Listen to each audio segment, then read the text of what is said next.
إنا لله وإنا إليه راجعون ورياشا كهولكلا مقالة مدحدا gobolka saaxil ee Berbera ayaa shir jaraa'id oo ay maanta ku qabteen gudaha magaalada Berbera waxay tacsi tiraayo leh u direen ehelkii iyo qaraabadii uu ka baxay wariye Maxamed Maxamuud Timcade oo 22 bishan dablay hubaysan ay soo weerareen kadibna uu dhintay dhaawacyadii ka soo gaaray weerarkaasi isagoo wariyuu ku guda jiray hawlihiisii shaqo wariyahan oo ahaa wariyihii Universal TV ee magaalada Muqdisho haddaba waxay wariyaashani ugu baaqeen dawladda Soomaaliya in sharciga la horkeenay cidii ka dambeysay weerarkan lagu qaaday wariye Maxamed Maxamuud Timcade lagana qaado talaabo sharciga waafaqsan waxaana wariyaashu iyagoo tacsidaasi diraya hadaladoodii kamid ahaa sida tan horta dhamaanteen waa hadaynu nahay dad muslimiin ah ama bini'aadan aynu nahay oo xukuumanahay sida quraankeenu sheegay kullu nafsi daqiiqatul mawt cidna daawad ku deyn maayo laakiin waxaan jecelahay maanta inaan halkan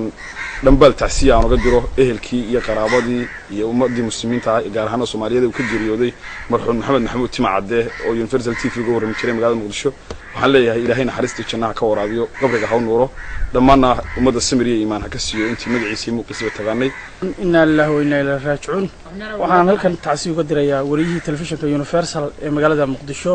Maxamed Maxamuud Timcade marxuum Maxamed Maxamuud Timcade oo dablay hubaysan ay dhawaan ku toogteen magaalada Muqdisho kaasoo habeen hore u geeriyooday dhaawacii ka soo gaadhay toogashadaasi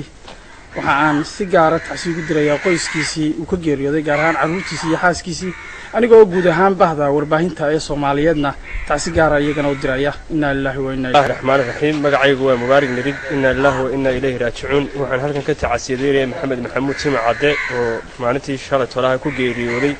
magaalada Muqdisho ay ku dishay koox dablay oo hubaysan halka una dhintay dhaawacii xabadaha ay soo gaarsiiyeen kooxda dablaydahay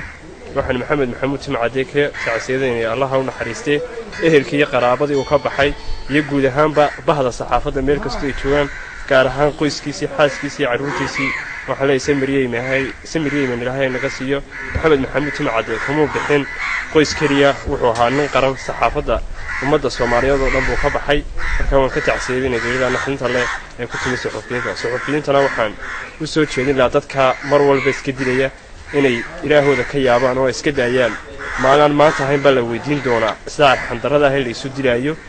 waxaan leeyahay waa hawl adag bay hayaan hawl qarina ilaahay raaji'uun ilaahay baa hore u yiri naf kasta way dhadhaminaysaa geerida waxaan tacsiyo diraynaa